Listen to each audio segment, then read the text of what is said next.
Es historiador y catedrático de la Universidad de Costa Rica y para nosotros es un lujo tenerlo acá en el programa, contar con ese conocimiento. David Díaz, bienvenido a Ciudad Caníbal.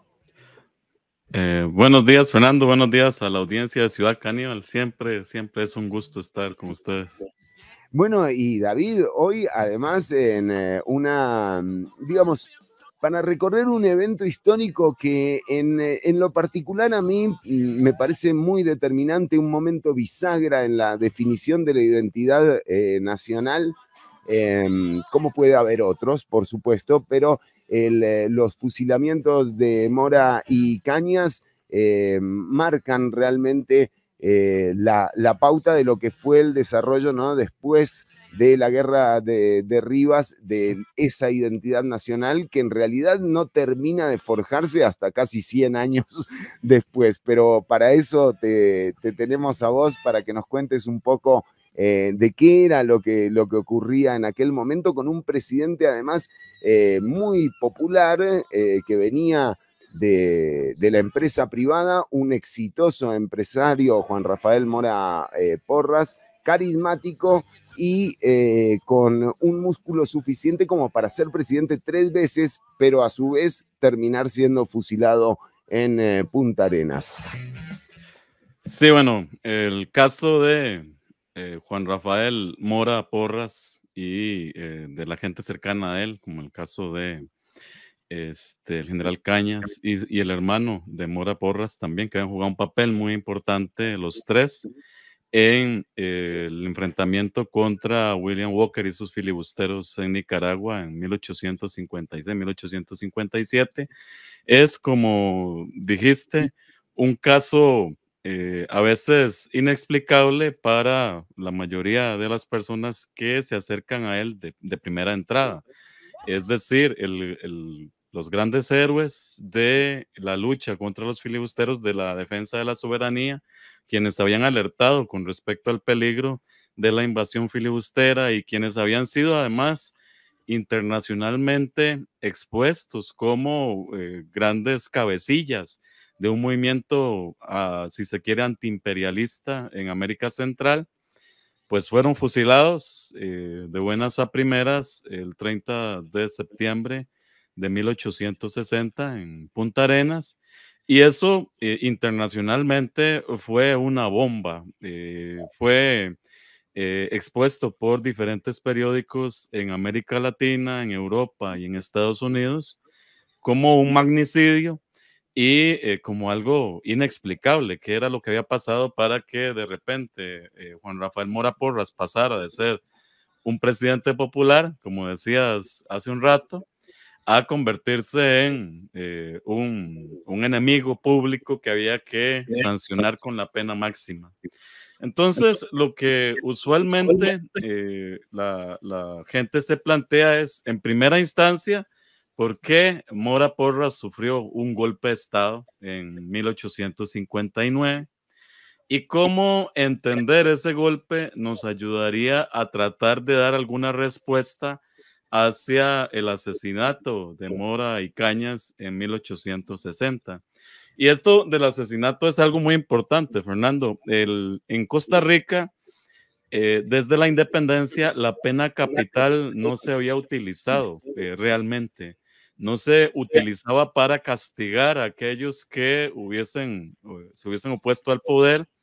Usualmente lo que se hizo después de golpes de Estado, que había habido varios antes de 1859, lo que se hacía era condenar a la persona a el destierro. Algunas veces solo fuera del Valle Central, usualmente se desterraban en Guanacaste.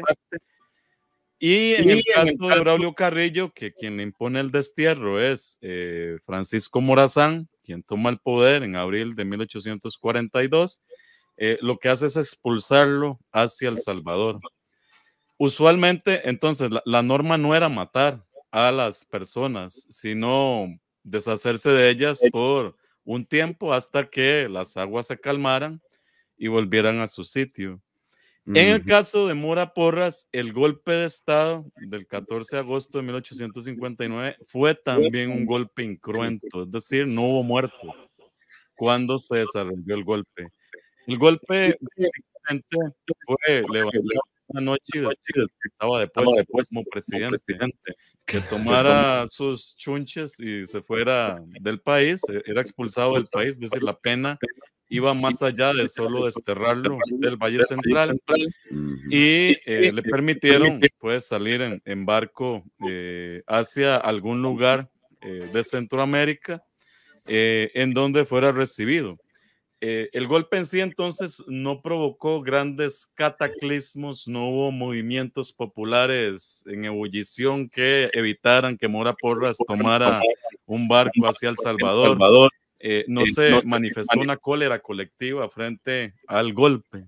Entonces, de primera entrada, habría que preguntarse por qué eso fue así, por qué el gran defensor de la soberanía, quien había sido electo, como dijiste, por tercera vez para un mandato popular, había salido así, sin grandes Bueno, y además, manifestaciones. y una persona que, por ejemplo, cuando se habla de Santa Rosa, de Sardinal y de Rivas, Juanito Mora estuvo al frente del ejército, o sea, el tipo fue, o sea, con el ejército a cada una de las batallas, con particular, digamos, con especial táctica y estratégicamente, digamos, elaborado, la de Sardinal, que es una de las batallas que más destaca en todo esto por la cercanía del ejército combatiente y por también el abandono de San José, de alguna forma,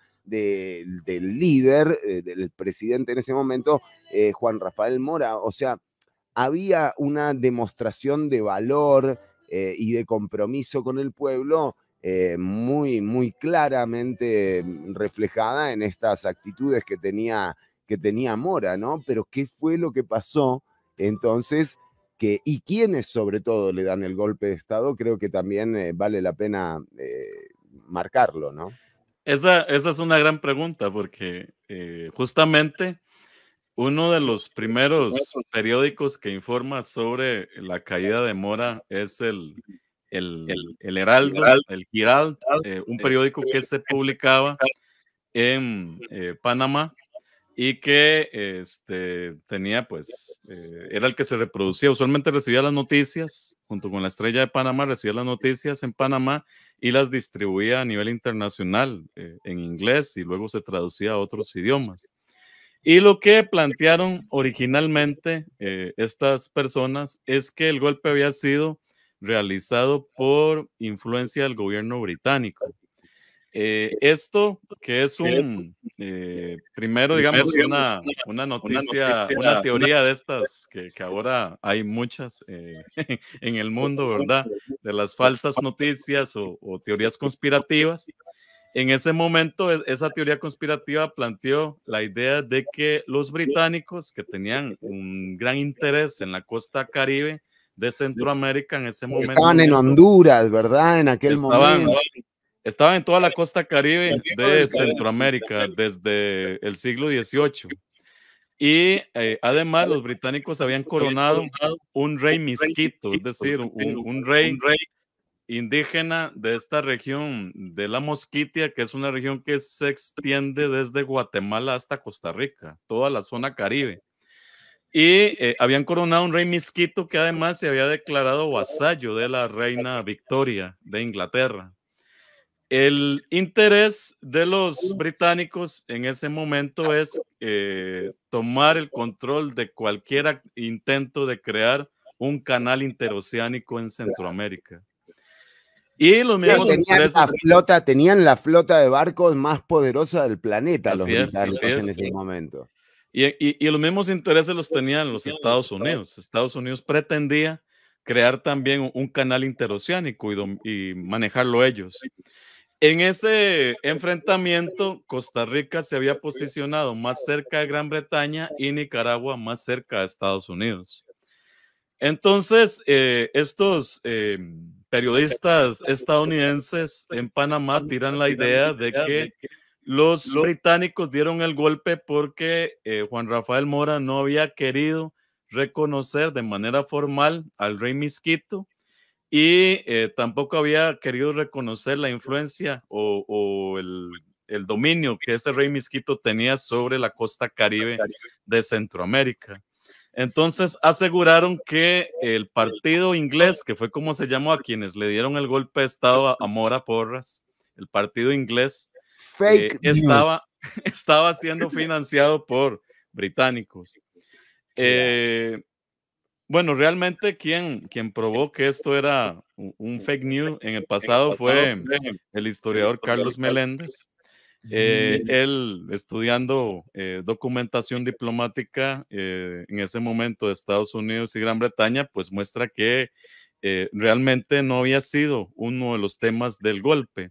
El golpe lo habían llevado adelante varios enemigos de Mora Porras y es importante decir que hubo intentos, conspiraciones de golpe desde 1856, porque en primera instancia la guerra contra los filibusteros no era algo que fuera aceptado por toda la élite costarricense. Y además se viene del derrocamiento de Castro Madrid también. También tienen sangre en el ojo, como se diría ahora, algunos de los antiguos partidarios de Castro Madrid. Pero ya en junio de 1856 había habido una conspiración planificada por Francisco María Iglesias y Saturnino Tinoco, ambos nombres muy importantes en la historia política de Costa Rica. Por lo tanto, pero ese golpe fue antes de que se ejecutara descubierto y tanto Iglesias como Tinoco fueron desterrados de Costa Rica. Luego, en 1858, hay que recordar que el presidente Mora había tenido un fuerte encontronazo con el obispo Anselmo Llorente y Lafuente, porque el obispo había protestado por un decreto del Poder Ejecutivo que pretendía gravar varios curatos con impuestos. Les quita el diezmo además, claro. Bueno, y les estaba estableciendo un impuesto a los curatos que el obispo enfrentó, rechazó desde el inicio y pidió a los curas que hicieran misas en las que explicaran a la gente por qué era negativo este impuesto a los curatos y excitaran al pueblo cristiano para que se opusieran a este impuesto. Me recuerda al referendo, no sé por qué. Muy 2007 en 1858. Y bueno, Mora consideró la actitud del obispo como rebelión, como algo opuesto a la tranquilidad pública, y entonces lo tomó y lo desterró del país. Es decir, ya tenemos allí a un grupo de la élite y a la cabeza de la Iglesia Católica como enemigos públicos del presidente Mora. En junio de 1859 también se descubrió una conspiración contra Mora, esta vez liderada por Pío Alvarado. Y Pío Alvarado fue desterrado, en este caso, a San Ramón, como se llamaba San Ramón de los Palmares, por 5 años en ese momento. Entonces, hay una oposición que viene desde mucho atrás que se está oponiendo a Mora. ¿Por qué? La pregunta, Fernando. Y aquí es algo que es importante de anotar, le da contexto a este golpe. Lo primero es que la insistencia de Mora Porras por reelegirse por tercera vez, algo que no había pasado antes, fue muy mal vista por una gran parte de la élite política y económica costarricense, o la burguesía cafetalera, como se le haya denominado. Pues ellos vieron él formaba parte de la que él formaba. Él formaba parte, claro. Lo otro es que Mora, que había sido un gran administrador, como dijiste hace un rato, y un gran comerciante, se concentró tanto en el asunto del poder político y demás que descuidó sus negocios. Y eso hizo que el negocio del café de Mora Porras fuera en picada después de la segunda mitad de la década de 1850. El problema de Mora en ese momento, que va a ser un problema de la élite política de Costa Rica hasta hoy, es que cuando entró en problemas económicos no supo distinguir entre lo que era la hacienda pública y lo que era su billetera. Muy actual todo, claro, muy actual. no supo distinguir, y entonces comenzó a utilizar la hacienda pública como parte de su caja chica para enfrentar el problema de sus negocios privados. Eso se vio muy bien en la iniciativa de Mora de crear un banco financiado en parte por el Estado y en parte por capital privado, que se iba a denominar Banco Nacional, que terminó llamándose Banco Medina por efecto de uno de los participantes Sí, de Crisanto Medina. Exactamente, Crisanto Medina. Exactamente, que es una historia interesantísima también la de ese señor, pero bueno, no nos desviemos.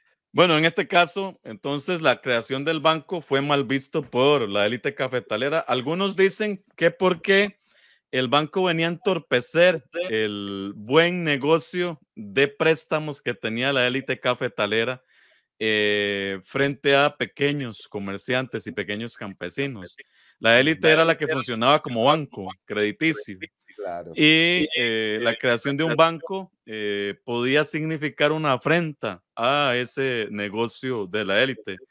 Por otro lado, que fue lo que se subrayó públicamente, se le reclamaba a Mora estar utilizando el banco para sus negocios privados usando capital público.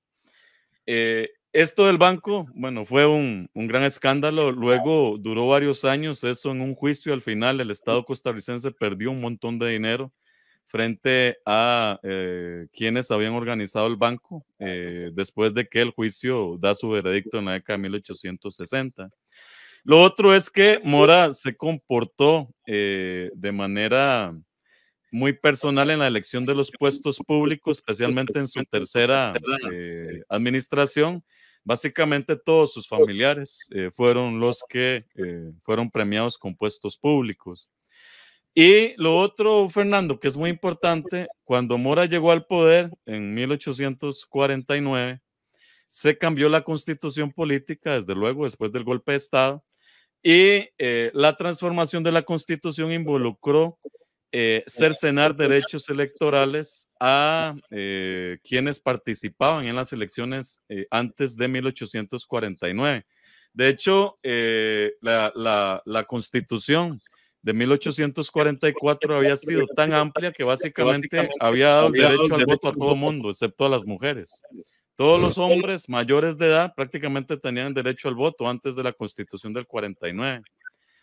En cambio, con la constitución del 49 se redujeron esos derechos y además se redujeron el número de electores de segundo grado. Hay que recordar que claro, la elección eran delegados, 2 grados. Exactamente, sí. Los delegados, por ejemplo, pasaron a ser alrededor de 94. Cuando cae Mora y se vuelve a cambiar la constitución para ver el cambio, por ejemplo, pasaron de 94 delegados a casi 500. Es decir, que Mora Porras fue electo por electores de segundo grado que no representaban realmente la gran cantidad del electorado costarricense. Ahora, un dato de esto, David, es que eso no cambia hasta 60 años después. O sea, esas elecciones con delegados no cambian hasta la primera década del siglo siguiente. O sea, dura muchísimo tiempo esto. Sí, bueno, hubo una ampliación del derecho al voto no planificado, porque no crean que es que la élite simplemente dio visto, bueno, no planificado fue esto, y que podemos dejarlo para otro programa. Sí, totalmente. Bueno, todas estas cosas se juntaron y la élite decidió en su pequeño círculo, junto con los generales que también habían sido héroes de la guerra contra los filibusteros, Blanco y Salazar, llegaron a un acuerdo de que lo mejor era quitar a Mora del poder y lo sacaron así en la noche. Le dijeron, póngase su pijama y se va del país. Lo que pasa es que Mora no soportó esta vejación. Es decir, a partir de allí empezó con el pensamiento reiterativo de cómo volvió al poder. Y además, lo que es más importante es que Mora, todo ese rencor lo clarificó en varios de sus escritos en el destierro. Es decir, él identificó quiénes eran sus enemigos con nombres y apellidos. Y incluso cuando se le contactó por parte de sus enemigos para tratar de resolver el problema, eso fue en diciembre de 1859, unos meses después del golpe. Increíble, increíble. Era paciencia, Juanito, era paciencia, nada más. Sí, exactamente. Se le contactó para decir, bueno, lleguemos a una solución para que pueda volver a Costa Rica. Muy a la tica, muy a la tica. Muy a la tica, sí. Claro. De hecho, eso también se perdió desde hace varios años. Sí, esa posibilidad de negociar, que es parte, eso no está en la Constitución, no está en las leyes, es parte de una cultura política que no se daba en otros territorios de América Latina, hay que subrayarlo. En otros territorios, el enemigo era un enemigo condenado a muerte, inmediatamente había que deshacerse de él y de sus seguidores, y había que fusilarlo, etcétera. Esta posibilidad fue rechazada por Mora porque él dijo, bueno, estoy dispuesto a una amnistía, pero con excepciones. No es eso de que a mí, quienes me jodieron, se van a quedar sin castigo. Claro. Y él dijo, nadie de esas personas responsables de haberme jodido van a quedar sin asumir su responsabilidad por esto. Y en una proclama de enero de 1860 fue más explícito. En esa proclama, apenas un mes después, llamó a las armas a los costarricenses. Entre comillas, esto fue de su proclama, porque ha llegado el día de la expiación para los malvados que se celebraron el 14 de agosto de 1859 y para los que se obstinen en ayudarles de hoy en adelante. Decía Mora, habrá perdón general para todos, menos para los traidores Salazar, Rodríguez, Pacheco y Sarret. Serán castigados aquellos que continúen prestando sus servicios a los facciosos de hoy en adelante. Ellos responderán con la vida e intereses. Escuchad mi voz de clemencia si no queréis que más tarde caiga sobre vuestras cabezas la espada de la justicia. Es decir, sí, un broncón, un broncón. Mora, en su obstinación por recuperar el poder, dio muy clara evidencia de que gente que estaba en la cúpula del ejército de Costa Rica y gente que pertenecía a la élite económica y política de Costa Rica iban a quedarse sin cabeza una vez que él tomara el poder. Entonces, cuando muy actual todo. Esto en tiempos, para uno de repente 200 años es mucho, pero la verdad que cuando uno ve lo que pasa, perdón por interrumpir, David, estamos hablando con el historiador y catedrático David Díaz en su sección de Memorias y Silencios de la Historia Costarricense. Otros símiles con la época actual, se venía saliendo de una pandemia, o sea, de una epidemia realmente que había terminado con prácticamente una décima parte de la población de Costa Rica. Muchísima gente murió por el cólera y con un país endeudado. Digo, para seguir buscándole símiles, ¿no? Eso es muy importante. Está una crisis económica seria.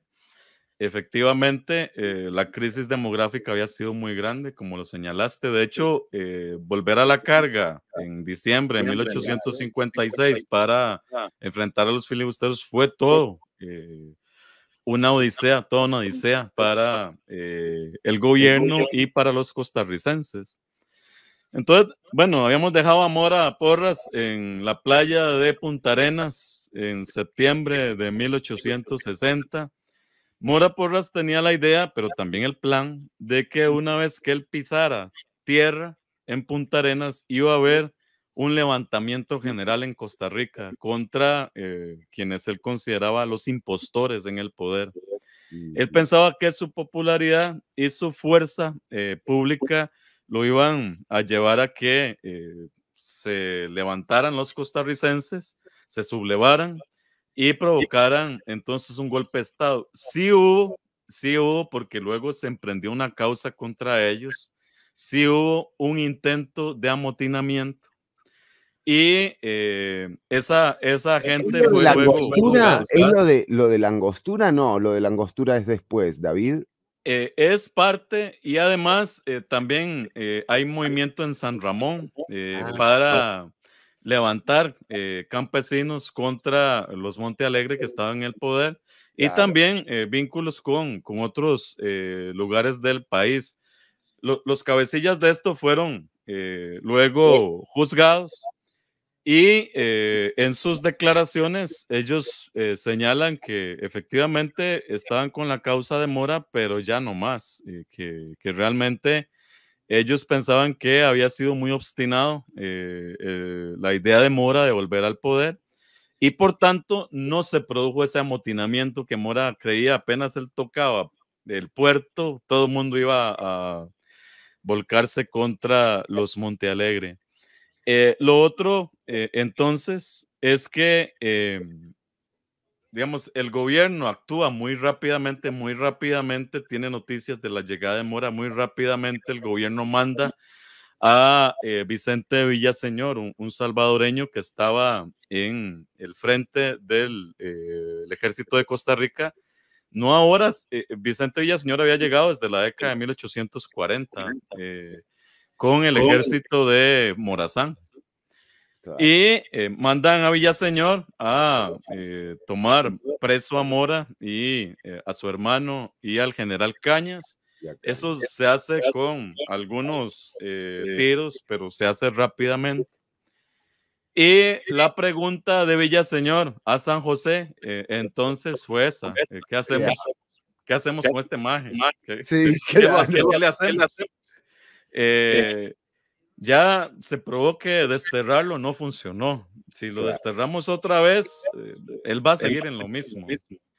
La otra es que si lo dejamos vivo, es posible que vuelva a reanimar la idea de llevar adelante un levantamiento, una sublevación contra el poder.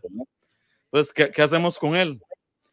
Y rápidamente, bueno, quizás no tan rápidamente, porque luego el gobierno tuvo que publicar un folleto que se encuentra, que la gente interesada puede bajar del sitio de la Biblioteca Nacional de Costa Rica, un folleto para explicar por qué habían matado a Mora Porras. Ese folleto es importante, justamente Claro. porque allí, por primera vez, el folleto se llama Exposición Histórica de la Revolución del 15 de septiembre de 1860, acompañada de algunas reflexiones sobre la situación del país antes y después del 14 de agosto de 1859. Entonces, cualquiera interesado puede ir a la Y página que los web títulos, claro, los títulos eran un poco más sí, largos en sí, esa sí, sí. época. Así se titulaba antes. Y bueno, allí el gobierno dice que matar a Mora fue toda una decisión y Claro. tratan de decir que Mora había roto con todos los pactos, Mora había roto con la cultura política costarricense y que era imposible dejarlo vivo después de haber roto con todos esos pactos. Se lamentaban de haberlo fusilado, preferían no haberlo hecho. Y señalaban que el fusilamiento de Mora era un acontecimiento raro en Costa Rica, pero común en Latinoamérica, así lo señalaron. Y que formaba parte del derecho antiguo y el derecho nuevo, el pasado y el porvenir, que era necesario matarlo para que Costa Rica tuviera otro futuro. Ciertamente, su muerte fue mal recibida fuera de Costa Rica.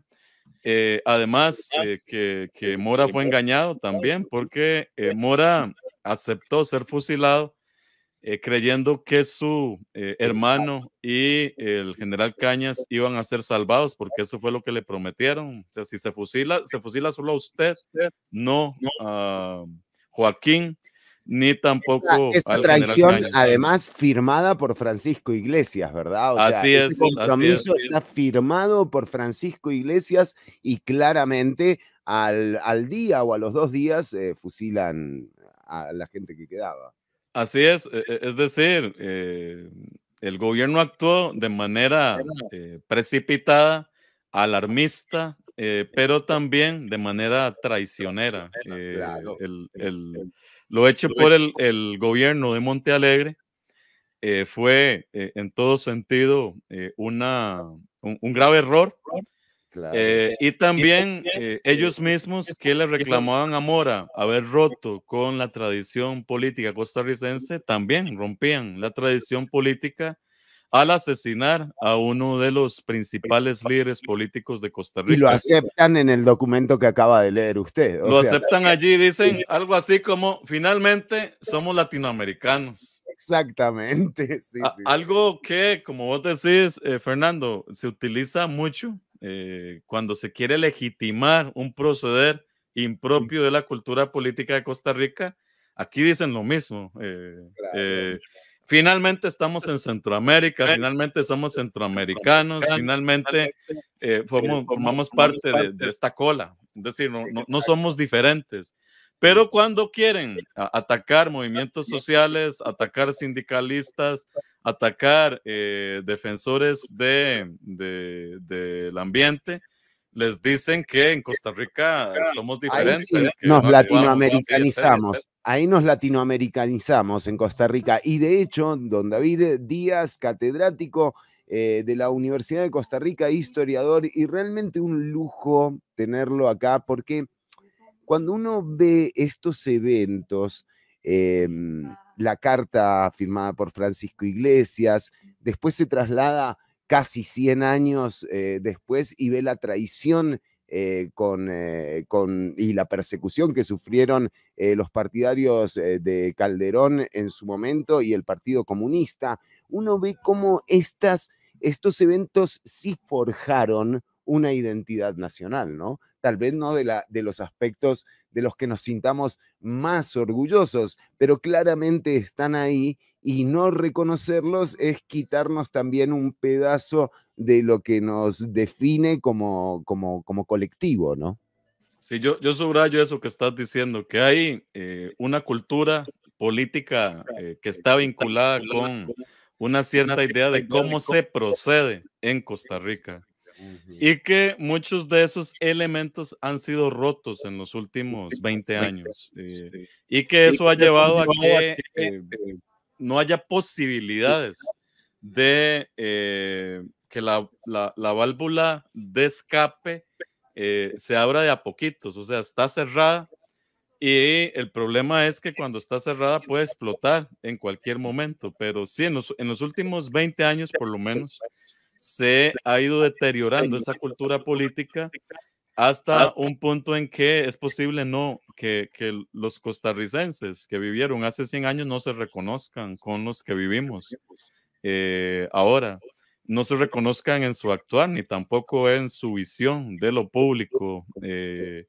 Y bueno, recordar el asesinato de Mora Porras sin romantizarlo, porque el problema que tenemos los historiadores como yo es que desde hace mucho tiempo la figura de Mora Porras ha sido utilizada como un emblema de la heroicidad en Costa Rica, ha sido utilizada como la de un gran héroe. Un escritor por ahí dice que todos somos hijos de Mora Porras, que es nuestro padre. Avísame para ir a cobrar esa herencia. Y al romantizarlo así, se pierde toda la medida de interpretación de su historicidad. Los y las historiadores no actuamos así. De hecho, te voy a poner ahí en el chat, Fernando, un vínculo que luego le puedes pasar a la audiencia de tu programa, que es el vínculo para bajar gratuitamente un libro que edité junto con mi colega Iván Molina Jiménez hace un par de años.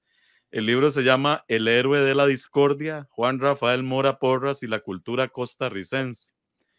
Y en ese libro están bien desarrollado en extenso esto que hemos hablado esta mañana. Además, se puede bajar de forma gratuita, se baja en un PDF, en formato PDF y se puede leer allí sin problemas.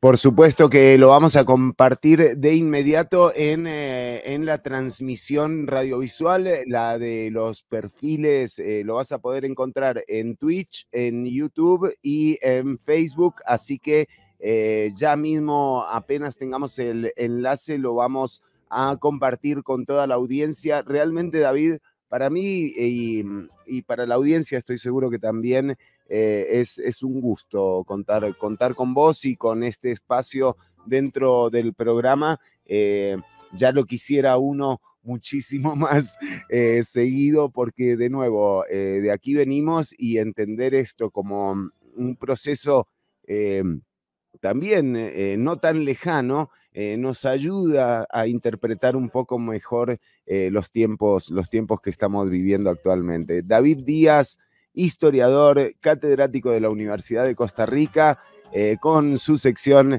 Silencios, Memorias y Silencios, Historia de Costa Rica. Realmente un gusto tenerte, David. Muchas gracias, Fernando. Muchas gracias por el espacio y muchas gracias a la audiencia de Ciudad Caníbal. Así seguimos digiriendo la historia de este país. Acá ya me están llegando mensajes. Alberto Zamora me dice, pasame el link, pasame el link. Sí, ya mismo empezamos a compartir vale. El material. Nosotros nos separamos con música de música costarricense, recordando a mi puerto, justamente. Chao, David. Este lindo verano